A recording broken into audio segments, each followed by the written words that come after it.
اور چھٹی بات یہ ذہن نشین رکھیں کہ بہت سارے لوگ اپنی زمین دے دیتے ٹھیکے پر اور اس کا یعنی کرائے پر دے دیتے ہیں، کرایہ وصول کر لیتے ہیں۔ تو جس نے زمین ٹھیکے پر لی ہے وہ مالک زمین کو ٹھیکہ ادا کر دیتا ہے، پھر اس کے بعد وہ زمین میں کاشتکاری کرتا ہے۔ اب سوال یہ ہے کہ عشر جو ہے وہ مالک زمین دے گا یا جو کاشتکاری کر رہا ہے وہ دے گا؟ تو اس حوالے سے بات یہ ہے، اور عشر کے حوالے سے یہ ہے کہ اگر آپ کی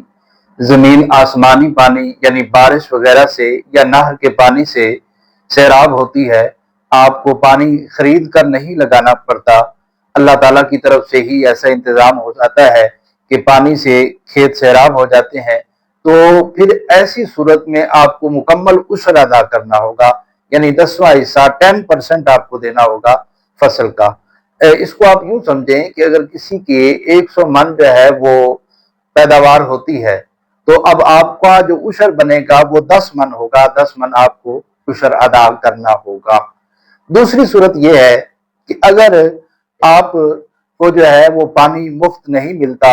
انتظام نہیں ہوتا، تو باقاعدہ پانی آپ کو خریدنا پڑتا ہے۔ مطلب یہ ہے کہ آپ ٹیوب ویل کے ذریعے پانی لگاتے ہیں یا حکومت نے نہر تو بنا کے دی، لیکن جب تک آپ ان کو پیسے نہیں دیں گے وہ اس میں پانی نہیں چھوڑیں گے، باقاعدہ آپ کو پانی کے لیے آپ کو خرچہ جو ہے وہ بھگتنا پڑے گا۔ تو ایسے سارے پانی کہ جس میں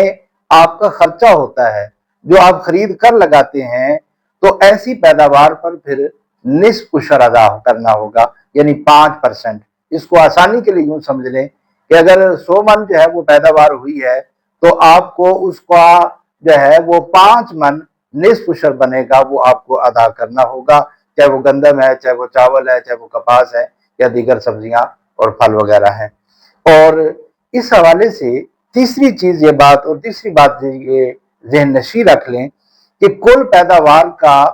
عشر یا نصف عشر دینا ہوگا۔ اب یہ نہیں ہو سکتا، مثال کے طور پر کل پیداوار ہوئی ہے 100 من اور اس کی مالیت بنتی ہے فار ایگزامپل 30 لاکھ، اور اس کاشتکار نے اس پر 15 لاکھ کے اس کے اخراجات آئے ہیں، تو باقی بچے اس کے پاس 15 لاکھ۔ تو یہ نہیں ہو سکتا، یہ درست نہیں ہے کہ آپ صرف 15 لاکھ کا جو ہے وہ عشر ادا کرے اور بقیہ 15 لاکھ کا نہیں ادا کرے، بلکہ اس حوالے سے حکم شرعی یہ ہے کہ جب آپ کی فصل آ گئی ہے تو سب اخراجات سے پہلے، یعنی کھاد، سپرے،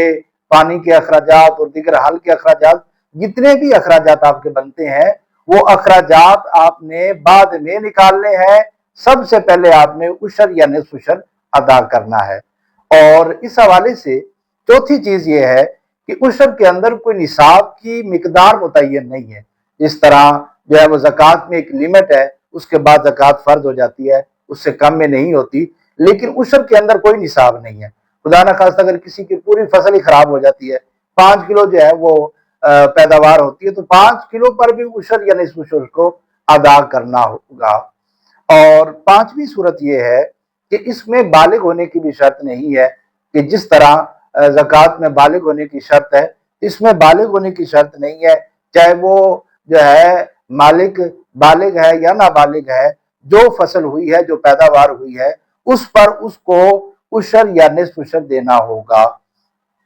اور چھٹی بات یہ ذہن نشین رکھیں کہ بہت سارے لوگ اپنی زمین دے دیتے ٹھیکے پر اور اس کا یعنی کرائے پر دے دیتے ہیں، کرایہ وصول کر لیتے ہیں۔ تو جس نے زمین ٹھیکے پر لی ہے وہ مالک زمین کو ٹھیکہ ادا کر دیتا ہے، پھر اس کے بعد وہ زمین میں کاشتکاری کرتا ہے۔ اب سوال یہ ہے کہ عشر جو ہے وہ مالک زمین دے گا یا جو کاشتکاری کر رہا ہے وہ دے گا؟